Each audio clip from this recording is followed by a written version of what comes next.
I'm Nate Jackson. I got dared while I was in college. I was in college. The best part about being a comedian is that you get to make people laugh. You get to see them experience the joy. And then on a selfish level, you get to see your ideas and concepts that you made up actually spread through groups of people. Like it's just your own like this to think like the concept of I had this little idea, wrote it into a joke, performed it, and then gained enough buzz or heat or whatever to travel the world and tell that same idea to people is it's just profound. It's surreal. College, inside the multi-purpose room at Eastern Washington University. I have actually, which is crazy. Most people have great bombing stories. I have not bombed. I've had some rough ones, but I've always managed to dig out. So I'll tell you about a rough one.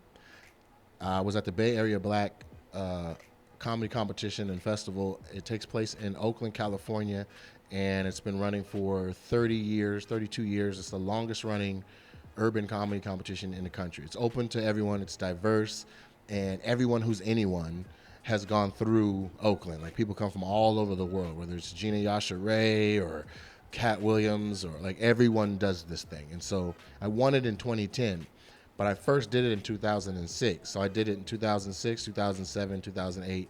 No, excuse me, 2007, 8, 9, and then won it in 2010. 2007, my second year, I advanced to the semifinals, and the comic in front of me, rest in peace, named Kool-Aid, very funny comedian from Detroit. He was out there destroying. I was so nervous in the back that I lost my hat.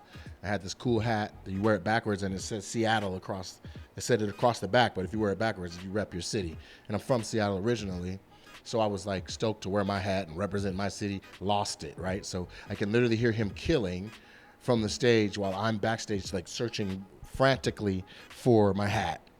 That nervous, not veteran enough to just say, "Forget this hat, focus on the set." So I'm still looking for the hat. Kool-Aid finishes. He comes off. He's like feeling good. He's like, "You about to go up, right?" I'm like, "Yeah, I got to find my hat." He was like, "A hat?" Host says my name. I'm still looking for my hat. 30 seconds go by. I walk onto the stage, no hat. The crowd was just sitting there like, "Is he here?" So there was a void of silence as I walked out to grab the microphone. And then I started doing my jokes and got through my set, and I ended up doing well. But I learned a lesson. When you're about to go on stage, the most important thing is what you're about to do on stage. Me. And I don't say that to be cocky or confident. I say that because I really do like what I do. And I have watched some of the greatest comics in the business work on jokes. So prior to seeing that, I would have literally said Richard Pryor. I would have said the cliche, basically be like Pryor, Chappelle, Hart, Carlin, Sam. But it's like, yeah, but I watched Dave Chappelle and Chris Rock as well. I watched Dave Chappelle and Chris Rock prepare for some award shows to where they just, literally had a notebook open and were just working jokes like an open micer again. And that's say that was on Monday. And then Tuesday, the book is on stage, but it's closed. Now it's in their mind. And on Wednesday, they've punched it up more. Thursday, they're writers and everybody's helping them to where it's like actually turning into a set. Friday, it's nice. Saturday, it's fantastic. Sunday, they film the show. Seeing that evolution made me say, this is reachable.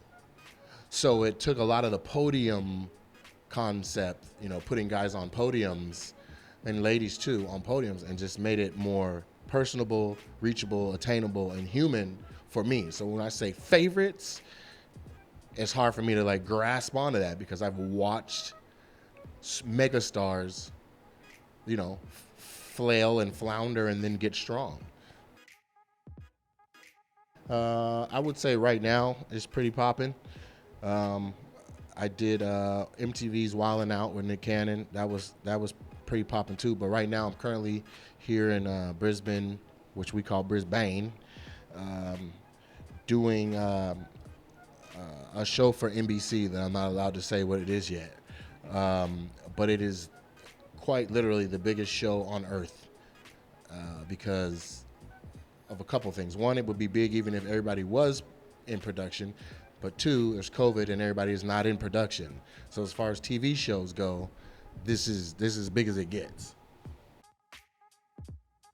Well, I'll say this: for all of comedy, it's moved to the internet because there aren't as many stages due to COVID. One, and then two, you can actually become a star online, and then put asses in seats. So I think that's one way that it's changed.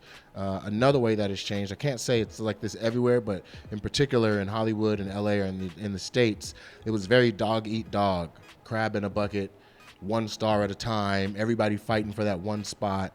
And now, because of the internet and stars in their own right and all these different fields and stuff like that, there's room for more people to be successful.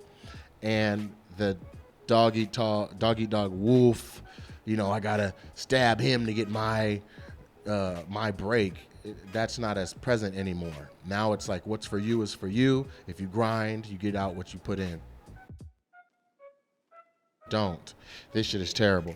Don't do comedy, especially now. Just get your phone and be funny on there.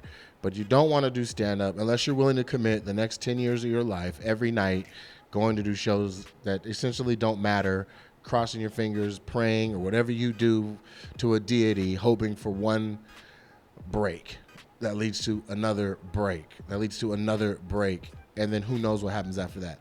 It's not worth it. Just get you a nice job that you can stand, make a bunch of money, get you a wife that you can handle, have some kids that you don't want to kill, and enjoy your life. But leave comedy alone. Just pay to come watch. I'm hoping to use the momentum of this opportunity I'm on here in Australia uh, to kind of create a snowball effect into larger opportunities, other things on screen, on film, on TV, and then naturally the stand-up will also progress, maybe some specials and things like that. But I've been ready for a while for some exposure stand-up wise. So I think this was the kicker for the gatekeepers who are deciding who gets a special or not to say, okay, if he's on that, then he's irrelevant enough. Let's invest in him. So that's what I think. Cool. So thank you for having me. I've been comedian Nate Jackson, funny man extraordinaire. I've been here at the Sit Down Comedy Club in Brisbane. I want to give a shout out to Fideli. Thank you for the stage time at moment's notice almost. And please catch me on the World Wide Web at natejacksoncomedy.com or check out my comedy club, Nate Jackson Super Funny Comedy Club. It's superfunnycomedyclub.com. Or if you're an Instagrammer, a lot of my little funny day-to-day, make you laugh, make you stay off task at work content is on there at Mr. Nate Jackson. Appreciate y'all.